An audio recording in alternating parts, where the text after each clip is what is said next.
ایک ٹوٹی ہوئی بکھری ہوئی عورت کیا ہوتی ہے؟ ایک ایسی عورت جس نے بہت درد سہا ہوتا ہے، تکلیف سہی ہوتی ہے، اذیت کے اس مقام پر ہوتی ہے کہ کسی سے کچھ کہہ بھی نہیں سکتی، اور پھر سہنے کا حوصلہ بھی بڑھ جاتا ہے۔ دیکھیں، عورت درد سہ لیتی ہے لیکن اپنی توہین برداشت نہیں کرتی۔ عورت کا جو سب سے بڑا ایلیمنٹ ہے، آپ اس کو مسئلہ سمجھ لیں، آپ جس بھی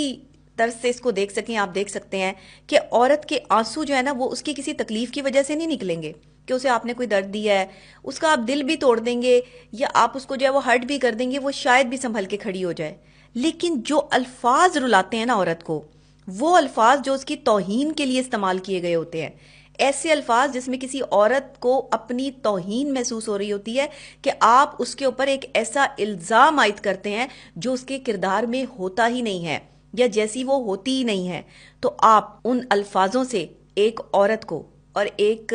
جو ہے وہ مضبوط عورت کو توڑ کے ایک ٹوٹی ہوئی بکھری عورت میں جو ہے وہ کنورٹ کر دیتے ہیں۔ میں ہمیشہ سے کہتی ہوں دنیا میں دو طرح کے لوگ ہیں، ایک جو لوگوں کی ایموشنز کی قدر کرتے ہیں اور دوسرے وہ جو لوگوں کی ایموشنز کے ساتھ کھیلتے ہیں۔ یہ جو ایموشنز کے ساتھ کھیلتے ہیں نا، یہ ٹارگٹ عورت کو بناتے ہیں، ایک ایسی مضبوط عورت کو ٹارگٹ بناتے ہیں، اسے اپنی محبت کے جال میں پھنساتے ہیں، اس کو یہ اعتماد اور یقین دلاتے ہیں کہ ہم تم سے محبت کرتے ہیں اور ہمیشہ تمہارا ساتھ دیں گے، اور پھر اس کی سچائی، بہادری، ایمانداری اور اس کی خود اعتمادی اور خود مختاری کا فائدہ اٹھا لیتے ہیں، لیکن ایک چیز کا فائدہ نہیں اٹھا سکتے،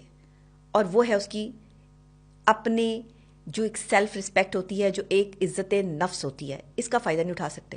آپ بہادر عورت کی عزت نفس کا فائدہ نہیں اٹھا سکتے۔ کیوں؟ کیونکہ وہ اپنی عزت نفس پہ سمجھوتا نہیں کرتی، اسے توہین لگتے ہیں وہ جملے جو اس کے کردار یا جو ساری زندگی اس نے اپنے کردار کو بچانے کے لیے جو ہے وہ کام کیا، اور آپ اس کو 2 منٹ میں جو ہے وہ کسی کے ساتھ بھی ملا دیں یا اس کے کردار کو گندا کر دیں یا اس پر یہ الزام عائد کر دیں کہ کسی کی اس کی وجہ سے کوئی ایسا مس ہیپ ہو گیا کہ جو نہیں ہونا چاہیے تھا۔